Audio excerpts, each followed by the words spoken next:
हर हर महादेव। राधे राधे। जय श्री कृष्णा। जय लक्ष्मी माता। नमस्कार दोस्तों, आपका स्वागत है एक बार फिर से डिम्पल भक्ति चैनल में। उम्मीद करती हूँ आप बहुत अच्छे होंगे। महादेव की कृपा आप सब पर बनी रहे। प्यारे भक्तगणों, रक्षाबंधन पर मायके से 3 चीज़ें भूल कर भी अपने ससुराल मत लाना, वरना जीवन में आ सकती है भारी तबाही। पति का दुर्भाग्य शुरू हो सकता है, यहाँ तक कि मृत्यु का संकट भी मंडरा सकता है। बहनों, आज की ये जानकारी हर उस शादीशुदा महिला के लिए है जो रक्षाबंधन पर अपने मायके जाती हैं। अगर आपने ये 3 चीज़ें अपने साथ वापस ससुराल ले आई तो समझ लीजिए आपकी ज़िंदगी में परेशानियों का अडंबर लग सकता है। लेकिन उससे पहले चलिए थोड़ा रक्षाबंधन के बारे में समझ लेते हैं। हर साल सावन की पूर्णिमा को ये पवित्र त्यौहार मनाया जाता है। भाई बहन के अटूट रिश्ते का प्रतीक ये दिन बहुत शुभ होता है। लेकिन शास्त्रों में साफ लिखा है, भद्रा काल में राखी नहीं बांधनी चाहिए। भद्रा काल को अशुभ माना गया है और इस दौरान रक्षा सूत्र बांधने से भाई को संकट झेलना पड़ सकता है। इसलिए राखी बांधने का सही समय जानना जरूरी है। अब बात करते हैं इस साल की तारीख की। इस बार थोड़ा कन्फ्यूज़न है। कुछ लोग मानते हैं कि रक्षाबंधन 8 अगस्त को मनाया जाना चाहिए, तो कुछ का कहना है कि 9 अगस्त को शुभ रहेगा। तो दोस्तों, इस वीडियो में मैं आपको बताऊंगी रक्षाबंधन की सही तारीख, भद्राकाल का समय और सबसे ज़रूरी बात, मायके से वो 3 अपशगुनी चीज़ें क्या हैं जो कभी भी अपने ससुराल नहीं लानी चाहिए। ये जानकारी ना सिर्फ आपके लिए बल्कि आपके पूरे परिवार की सुरक्षा के लिए बेहद ज़रूरी है।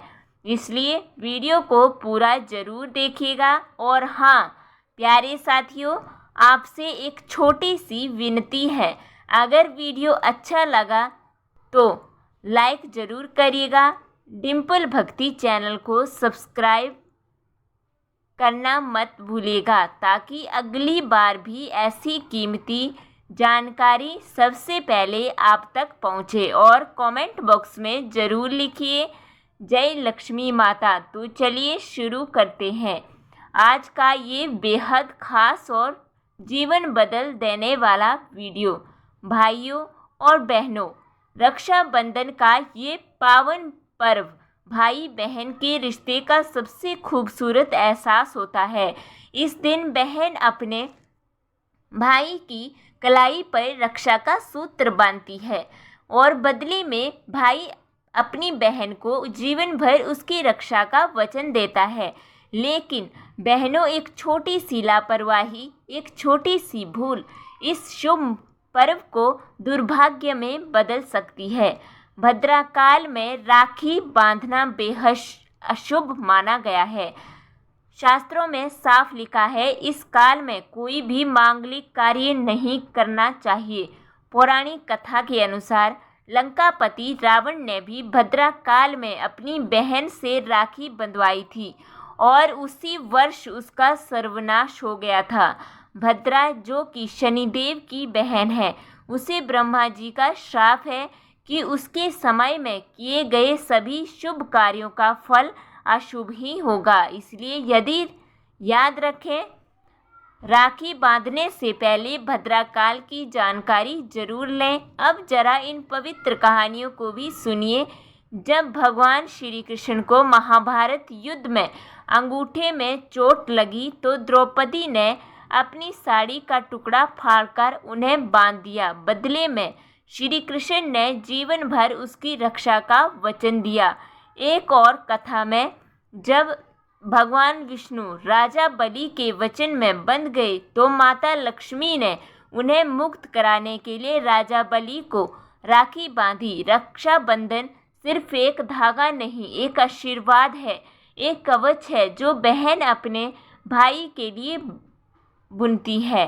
तो आइए जान लें इस दिन कैसे करें पूजा और किन बातों का विशेष ध्यान रखें? सबसे पहले नहाकर साफ वस्त्र पहने और हो सके तो नए कपड़े पहने पर ध्यान रखें काले रंग के कपड़े इस दिन ना पहने। पूजा की थाली में रखे रोली, चंदन, अक्षत, मिठाई, राखी और एक शुद्ध घी का दीपक सबसे पहले भगवान को राखी समर्पित करें। फिर भाई को पूर्व या उत्तर दिशा में बैठाएं और बहन खुद पश्चिम दिशा की ओर मुख करके बैठें। तिलक करें, चावल छिड़कें और आरती उतारें। अब भाई की दाहिनी कलाई पर राखी बांधें, मिठाई खिलाएं और मंगल कामनाएं करें। भाई भी अपनी बहन को वचन दे, बहन तेरे हर सपने को पूरा करूँगा। अगर तूने माँ बाप खोए हैं तो मैं तेरा पिता बनूंगा, तेरी माँ बनकर तुझे सहजूंगा। तेरा भाई होने का हर दम धर्म निभाऊंगा।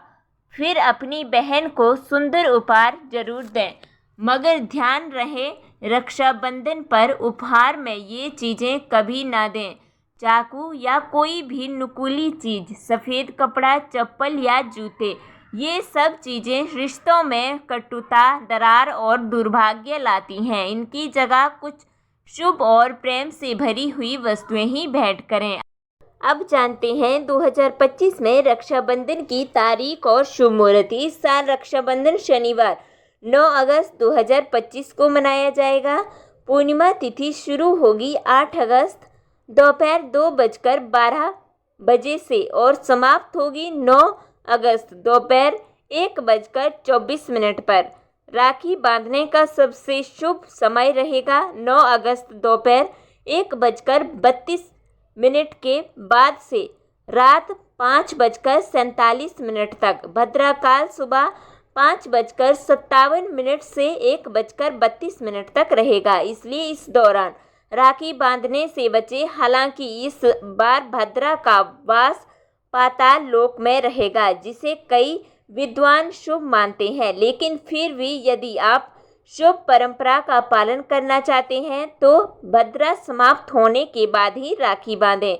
इस बार पंचक भी लगेगा शाम 7 बजे से अगले दिन सुबह 5 बजे तक, लेकिन ये राज पंचक होगा जो शुभ माना जाता है। और हाँ, आपके भाई की कलाई पर काली राखी ना बांधें, हमेशा लाल, पीले या नारंगी रंग की राखी चुनें।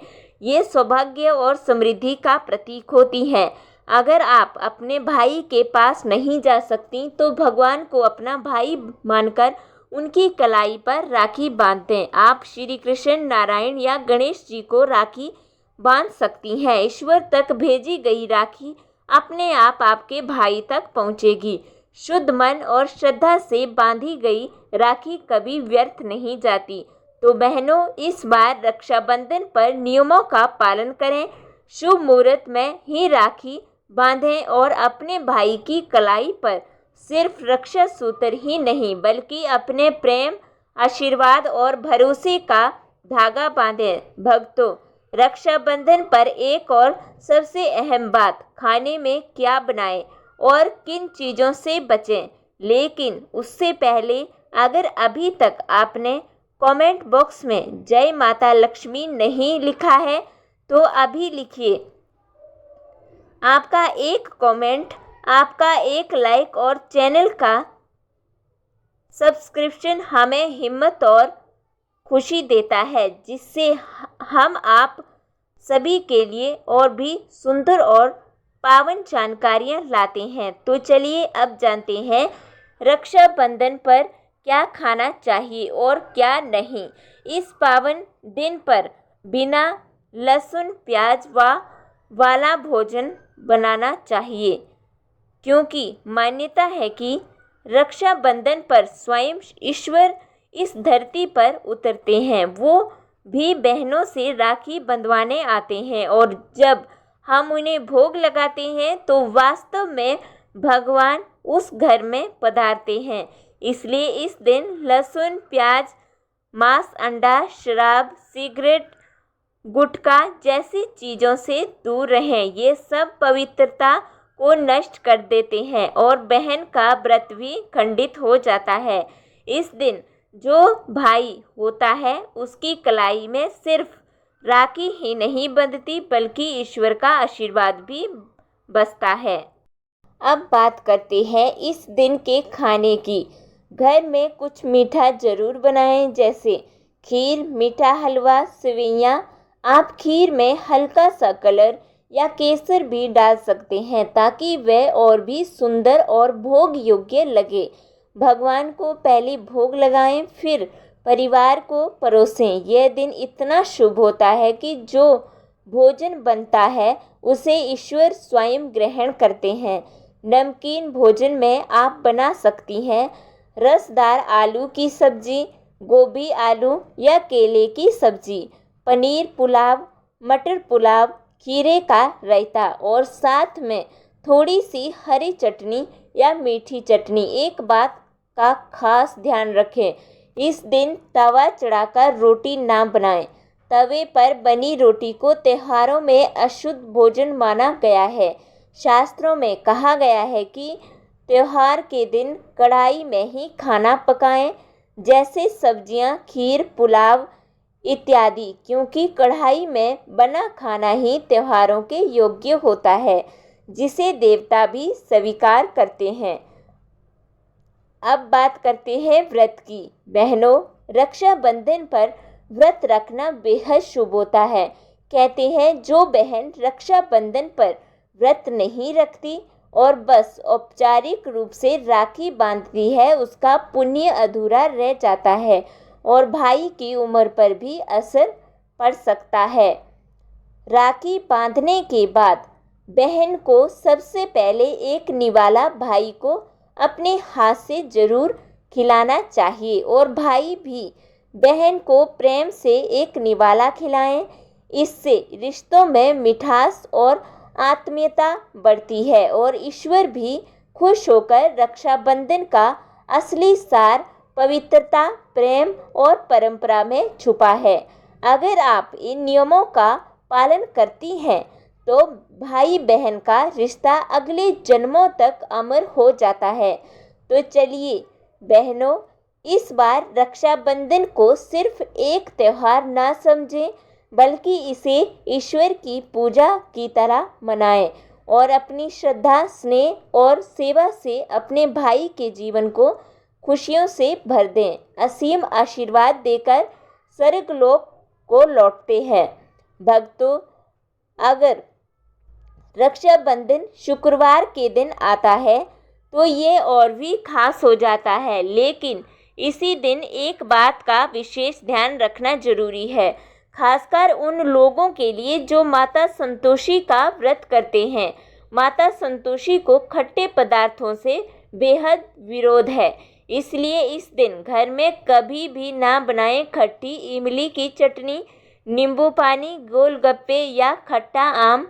कोई भी खट्टा भोजन शुक्रवार को रक्षाबंधन पड़ने पर माता संतोषी सक्रिय अवस्था में होती हैं। अगर आपने अनजाने में भी खट्टा खा लिया तो माता नाराज हो जाती हैं और उनका आशीर्वाद दूर हो जाता है। तो अगर आप उनकी भक्ति करते हैं, व्रत रखते हैं, तो ज़रूर संयम रखें, क्योंकि माँ सिर्फ श्रद्धा नहीं नियम भी देखती हैं। अब जानते हैं एक ऐसा चमत्कारी उपाय जो अगर बहन रक्षाबंधन पर कर ले तो उसके भाई को धनी, शक्तिशाली और सुरक्षित बनने से कोई नहीं रोक सकता।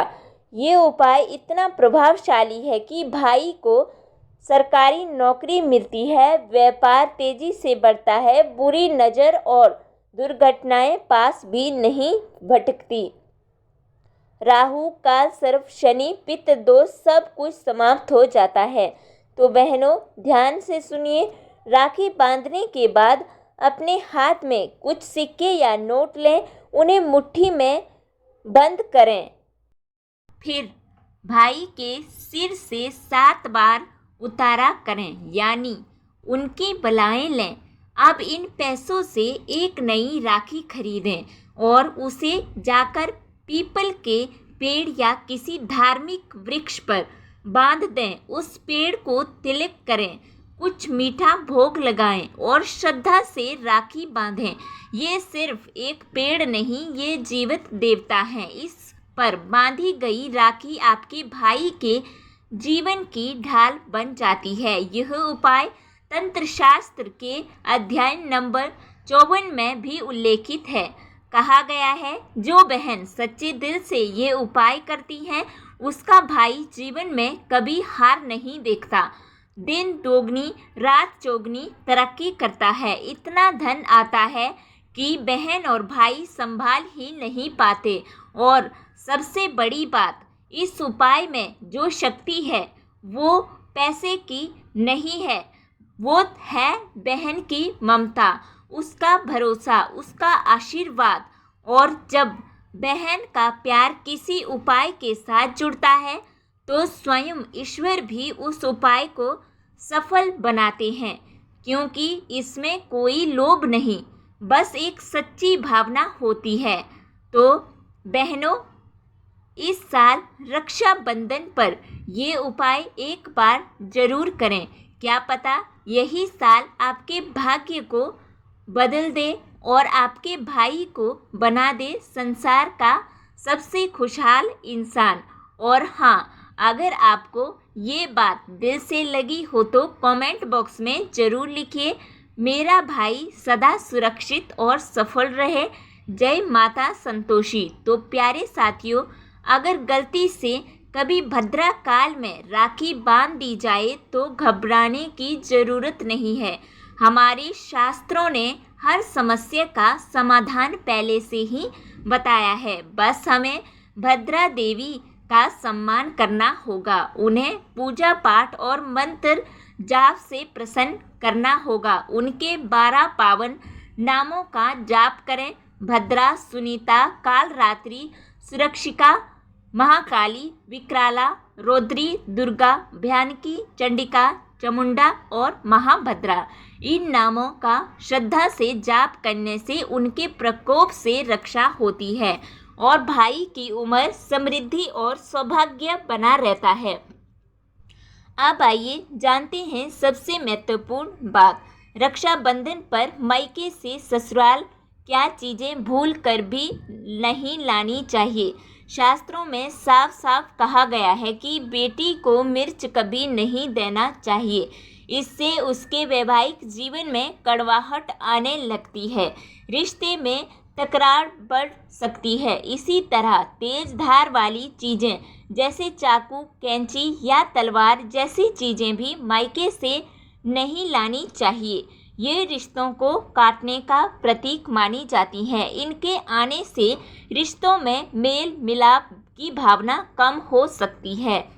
अचार भी ना लाएं, क्योंकि इससे रिश्तों में खटास आने लगती है। और हाँ, चूल्हा कभी ना दें, यह संकेत होता है कि बेटी अब अपने ससुराल में अलग होकर संघर्ष करेगी। लेकिन इसके विपरीत आप फल, मिठाई और सूखे मेवे दे सकते हैं। ये शुभ माने जाते हैं और घर में सुख शांति लेकर आते हैं। अब बात करते हैं, अगर किसी स्त्री को लगता है कि उसके मायके में उसके पति को वह आदर नहीं मिलता जिसके वो हकदार हैं, तो एक छोटा सा मगर चमत्कारी उपाय करें। रात को सोते समय तांबे के लोटे में पानी भरें, उसमें चांदी या सोने का सिक्का डालें और सुबह उठकर बिना मुंह धोए उस जल को पी लें। ये उपाय सिर्फ मान सम्मान ही नहीं, मानसिक तनाव को भी धीरे धीरे दूर कर देता है। दूसरा उपाय, रात में सोते समय अपने बिस्तर के नीचे एक बर्तन में पानी रखें और सुबह उस पानी को घर से बाहर फेंक दें। इससे घर की नकारात्मक ऊर्जा खत्म होती है और वाद विवाद से भी राहत मिलती है। तीसरा उपाय, हर शनिवार से चूड़ियों को बाजरा और चावल का मिश्रण डालें। शुक्रवार को बाजरा खरीदें और शनिवार से शुरू करें। इससे धन, नौकरी, मान सम्मान हर क्षेत्र में लाभ होता है। और अगर आपको नौकरी की तलाश है या आपके काम में बाधाएं हैं तो बुधवार के दिन गणेश जी को धूप अर्पित करें। गणपति पापा की कृपा से आपके जीवन में नई राहें खुल जाएंगी। तो मेरे प्यारे दोस्तों, आज की यह अनमोल जानकारी आपको कैसी लगी? अगर आप सच में चाहते हैं कि माँ लक्ष्मी की कृपा आपके घर में बनी रहे तो अभी इस वीडियो को एक प्यार भरा लाइक दीजिए। चैनल डिम्पल भक्ति को सब्सक्राइब कीजिए और कमेंट बॉक्स में श्रद्धा से लिखिए जय लक्ष्मी माता। हमारे वीडियो का उद्देश्य केवल आपको सही मार्गदर्शन देना है। हर उपाय को अपनी श्रद्धा और विश्वास से करें और याद रखिए, आप जैसे श्रद्धालु ही हमारी सबसे बड़ी ताकत है। धन्यवाद दोस्तों, फिर मिलेंगे एक नई जानकारी के साथ। जय श्री लक्ष्मी माता।